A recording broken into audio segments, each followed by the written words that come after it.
Your Brain Needs Music over in the Norland Library. This is, it must not be on. There it is. Oh, I just have to speak for it. Okay.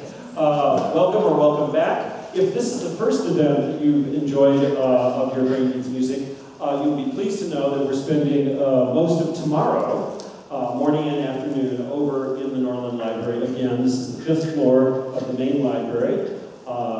Just take the elevator if you can find it, and we'll be there all day.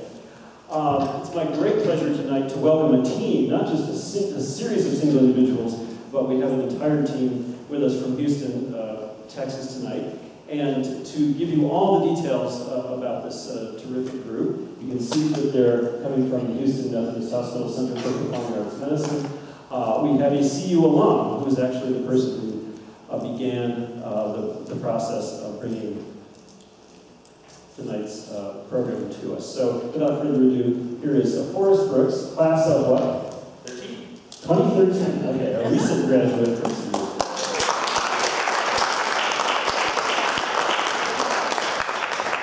Good evening, and thank you for welcoming me back to Boulder. We had a rough flight in, but it's really nice to be back seeing the mountains and the nice weather after some hot, humid days in Houston. As he said, I'm a newly minted CU Buff alum, class of 2013. Go Buffs. So really excited to be back here.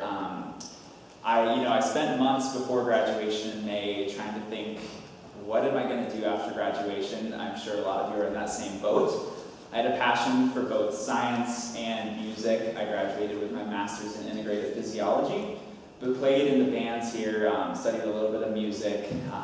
So through the power of email and lots of calls, I ended up getting in contact with the director of our center here in Houston, Center for Performing Arts Medicine, and I'll be introducing him here in a minute. His name's Todd Frazier.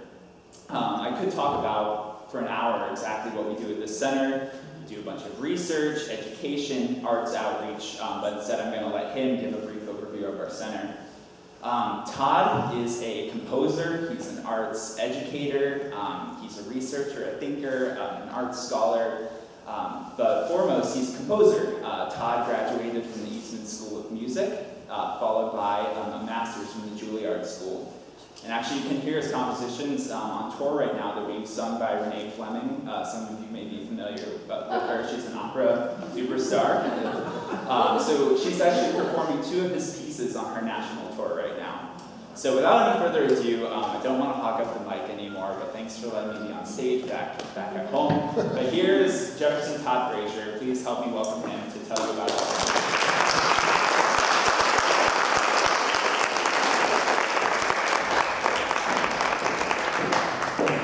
Forrest. Very proud of Forrest because he sought out what is a hospital administration internship that the Methodist Hospital does. It's a competitive process every summer, applicants from all over the nation, and he was accepted into that. But he told them he really loved the arts, and he knew we had this center. We don't take many interns, but we accepted him in the summer. He did so well with us, integrating into all of our programs. He found himself irreplaceable, and our senior vice president offered him a job, and now he's working full-time in Houston at the Texas Medical Center, which is extraordinary. It's a great career.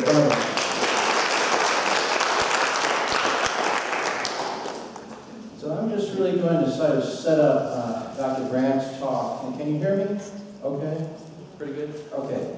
I'm going to give you a structure which I think is fairly unique. And that is broadly comprehensive in the idea of building a two-way bridge between a major medical center. And I don't know if you can read some of the statistics. The Texas Medical Center is the largest medical center in the world. And I've been told recently that if you actually slice it into 4 pieces, each quarter is still the largest medical center in the world. And so I'm not going to go into the Texas pride and all that kind of thing, but some things are there. And this is a very large thing. It's a city.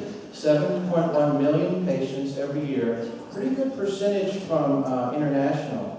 About 150,000 physicians, staff, nurses, students, and volunteers come there every day to work. It's connected with tunnels and bridges. It's an extraordinary place.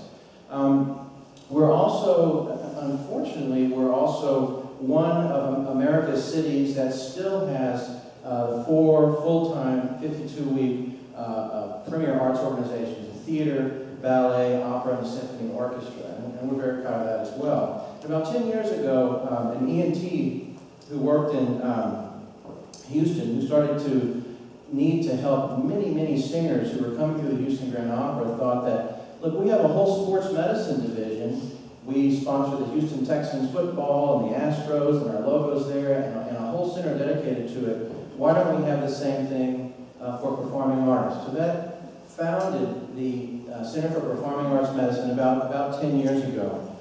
And the things we brought to the table that I think are sort of unique, and we're hoping this center can be a model for other cities. This is more driven by the hospital itself, which might be a unique angle if you're in a university or in an arts organization. We do 3 things. We provide specialized healthcare and education for performing arts. So that's your straightforward, Matt Dane hurts his wrist, he can't play the viola, he can't take 6 months off. Where does he go?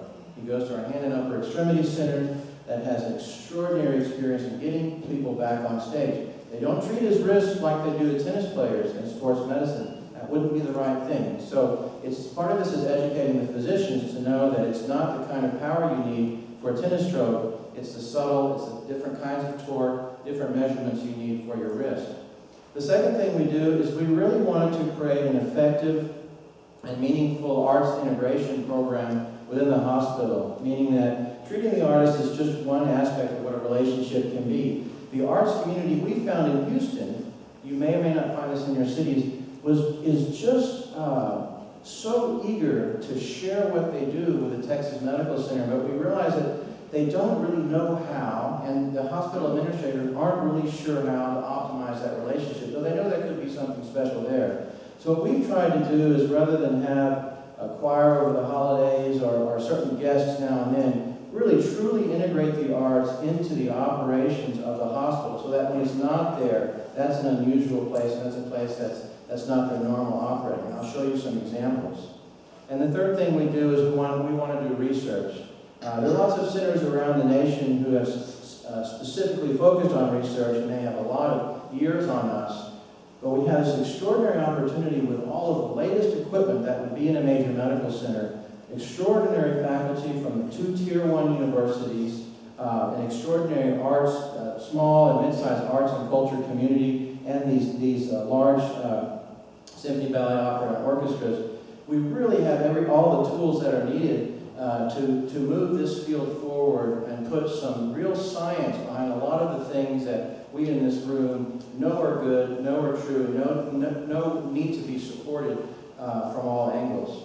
One of the things that's unique that we did is we made sure we had the buy-in and the active support of a senior vice president in the hospital. And this particular hospital, Methodist Hospital, is a multi-billion-dollar hospital. In a lot of ways, it is a nonprofit hospital, but it makes a lot of money too. It's an interesting nonprofit in the nonprofit world. And a lot of times, senior administrators are good business folks. And they also control the budgets of the hospitals. And if you can get one of them to start to realize how your patient experience, your staff experience, the environment of the hospital might be changed in a positive way that might lead to better scores, better potential rankings on U.S. News and World Report type rankings, you can kind of get their ear. Also, if you show them what it's about and they can see it tangibly. We started with just volunteer pianists because the hospital wouldn't pay for staff pianists. They didn't see a reason. And I said, well, that's fine. We're going to have a few volunteers that come in. We found the right person who had the right touch and the right experience, that had the right background, to play piano as a volunteer. Well, the senior administrator just loved it. Kept going by, this is a wonderful idea. Well, sure enough, as a volunteer, sometimes they can't make it.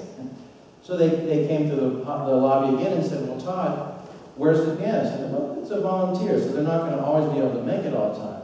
And said, well, what would it take to have this all the time? So that's been kind of how we've built things. We've sort of shown it, made it tangible, made it something that they, in fact, really missed when it was away. Now we have 3 full-time staff pianists every day in our 7 towers and our 5 million square feet. You hear music. So the healthcare side of it, that's what hospitals really know how to do. To build this part of it, we got the permission of what we call our Platinum Patient Services. These nurse liaisons that have call centers that are there to care for your special relationships in a hospital. Oftentimes your sports medicine, football relationships, oftentimes your major donor to the hospital, oftentimes your board of trustees. Well, the real coup here was that somehow, it was before I was there, we convinced the senior administrator to give artists that same VIP access to a call center and a phone number. It didn't actually cost the hospital anything more. They told the Platinum Patient Center to do it. They weren't real happy about it in the beginning. And one of the things that they were afraid of is that we're never going to have all these artists coming here to look for free health care. And it's something that we've had to deal with. But what we've really found is that what happened is that as artists feel they have a specialized, recognized connection to a center that understands their particular injuries or their particular concerns, it really sets the hospital apart. These days, all hospitals are trying to set themselves apart because of healthcare changes in the future. The hospitals that are most creative, most innovative, and can do the best branding are the ones people are going to think of. The big thing they also noticed is as we promoted to artists, we were also in front of groups of arts lovers, and arts lovers have a lot of women. We realized that women tend to make the healthcare decisions. The $3 million we spend on the third quarter replay ad for the Houston Texans, which cost $3 million, we started to look around and realize most of these people are drunk, and most of them are men, and most of them may or may not have insurance. It's okay to have a presence there, but there was an extraordinary acceptance that this whole arts community, the patrons of the arts community, the donors, the board of directors, these people know the hospital is reaching out too. That's really helped. The artists get a card. They can become a member, and it's free to the artist. They get an artist card that has their membership number. It helps us expedite them in the hospital and also track the numbers within the patients. We did see over 600 artists last year. Artists actually ended up coming from all over the world. You have to have fantastic doctors that really buy into this and want to become the best, if they're not already the best, in understanding those particular injuries.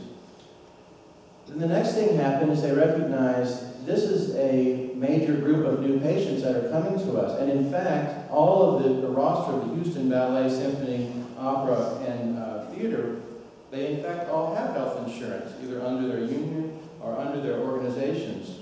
So that then they gave us funds to market, just like we do to the sports, to the arts. So now if you come to Houston, you'll see our ads in all of the major arts organizations. The Methodist Hospital, the official healthcare provider of the Houston Grand Opera, Houston Ballet, and the Houston Symphony. All the other hospitals want this now, so now we're doing it, buying it up for 5 years at a time. We've created this really wonderful market. As an artist myself, as a composer, I'm so glad the arts organizations now in Houston have a whole new type of donor and type of sponsor, and now it's coming from hospitals, which is an interesting thing. Now, our doctors are extraordinary. Oftentimes, we get to see stars from all over the world come here. If your voice is the thing that keeps you in work, you're not going to think twice if you're sick about traveling across the nation or traveling to a recommended center. And so here we have Dr. Stasny in the middle. His wife's always upset when I show this because she says, your hand's a little too low on Celine Dion's waist. So I always show it when she's not in the audience, but that's kind of fun. We have an artist, a doctor named Evan Collins, who just started the Hand and Upper Extremities Center. And he has even put, this is from the orthopedics annual report, where orthopedics has plenty of sports, but now they have the arts in their report. And this is, we've been getting a lot of free publicity because the other centers in the hospital have been looking to collaborate and looking to see how to expand their skills and their network of patients. And he's talking about research, protocols for the best treatment, for wrist injuries, for violinists, for doing all sorts of work. And he's about to put in an NIH application that Forrest is helping pen that I think we have a good chance for on studying injuries related to the wrist in string players. And he then also recognized that CPAM, the center, we didn't actually have a physical space. We're sort of a virtual center of offices and people working together. he invited us into his facility. So now if any of you come to Houston, you're welcome to call me and have a full tour of where we are and how we work and how we do things. This Hand and Upper Extremity Center is an incredible place. We added a visual art gallery in front. You might be able to see the person who's helping us with the fMRI imaging, who's become fascinated with music perception, has offered us a space in his studio. So from working with inside the hospital, inside out of the hospital, we've really been able to do a lot of extraordinary things. I credit the hospital for when my position opened, rather than hiring a hospital administrator, someone over there thought of that, well, if we want to connect to the arts community, let's hire an artist. So they hired me. And all this stuff is not, I don't tell them this, and you shouldn't tell them this either. It's not really that hard. I know all these artists, and they're really happy to be working with us, but they just think it's incredible that we can do all these sort of things. The next thing we do is arts integration, and this is really what's important to me. This is from our nursing annual report. This is not even from our CPAM report. They're talking about innovation in arts integration, a part of, not a guest, of the hospital. You might see in the small languages, we've been able to have our whole season underwritten by a donor who's actually a donor from the Houston Grand Opera, who thought it was wonderful that the hospital was providing more opportunities for artists, had never given to the hospital before, but now we have a named, underwritten 50-concert series a year in the hospital, in addition to the piano. It's called the Margaret Alcake Williams Crane Garden Concert Series. All hospitals manage TV stations, so I realized there were 4 or 5 stations that didn't have anything on. I asked for Channel 19 to become the Arts and Medicine station for all their thousands of rooms and their 7 towers, the operating room, the emergency room, rating rooms, and they said, sure, it doesn't cost them a thing. We got a big DVD carousel thing donated so we can have as many DVDs looping as we can, and now we video most of our concerts in the lobby so that the patients who can't make it down there can go to 19 and see and enjoy the concerts. Now, how many calls have we received back to the hospital administration from patients, parents of caregivers who were there? How do I get that DV? How do I continue to look at that thing? We didn't even know how to do that at first. But the more the hospital administration heard from the patients and the staff and the physicians, the more they knew we're moving in the right direction. This is just an example of the Moreau Quartet, the Houston Symphony, a lot of cultural programs. A lot of cultural programs, because the largest center in the world is going to bring physicians and patients from all over the world. This has been really meaningful to have these cultural programs where folks that work there can talk about the importance of the arts in their culture. This is just kind of what it looks like and sounds like.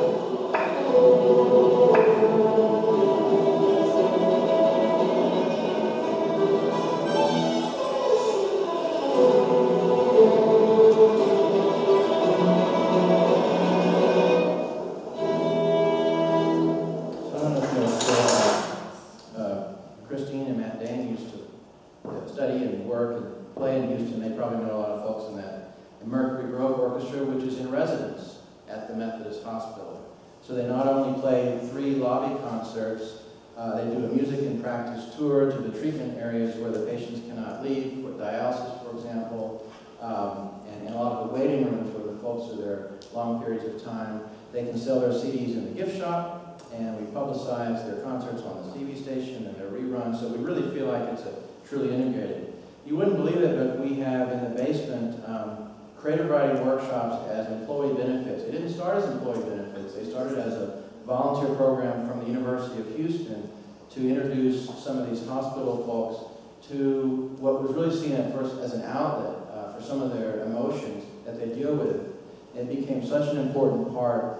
The CEO of the hospital heard from so many of the staff, from the locksmith to the neuroscientist, saying, this is such an extraordinary thing that you would do this for us, allow us to have this way to meet each other and to express ourselves and the things we deal with. Well, now it's embedded into the hospital, and any staff can sign up for this. And each year we publish and have available the anthology of all their poems and haikus and essays on their experiences.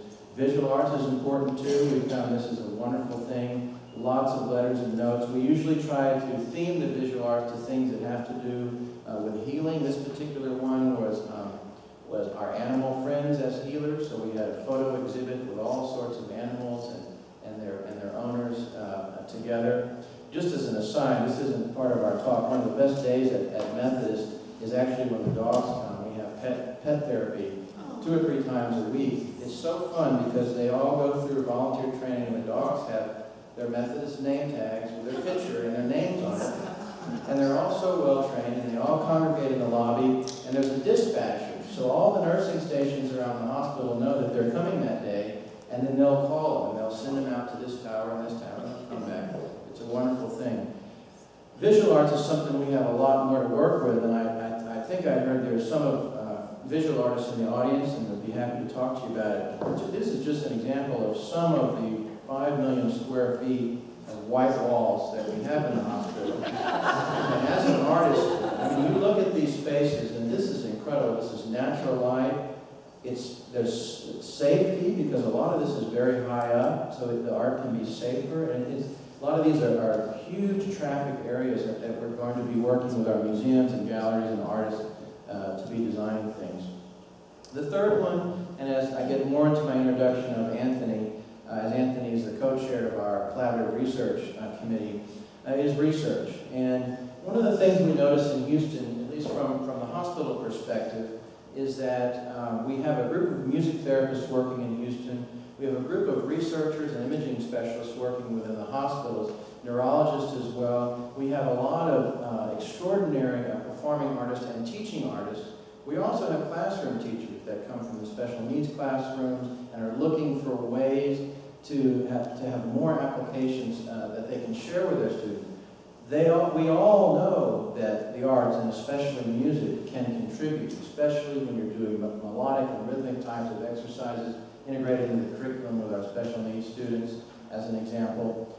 But I don't know if it's this way in other cities, but there really wasn't a coordinated way for all of these entities to communicate and share best practices, latest research, latest access to imaging and brain scans and learning. And that's what we're trying to do. I think that makes us a little bit unique.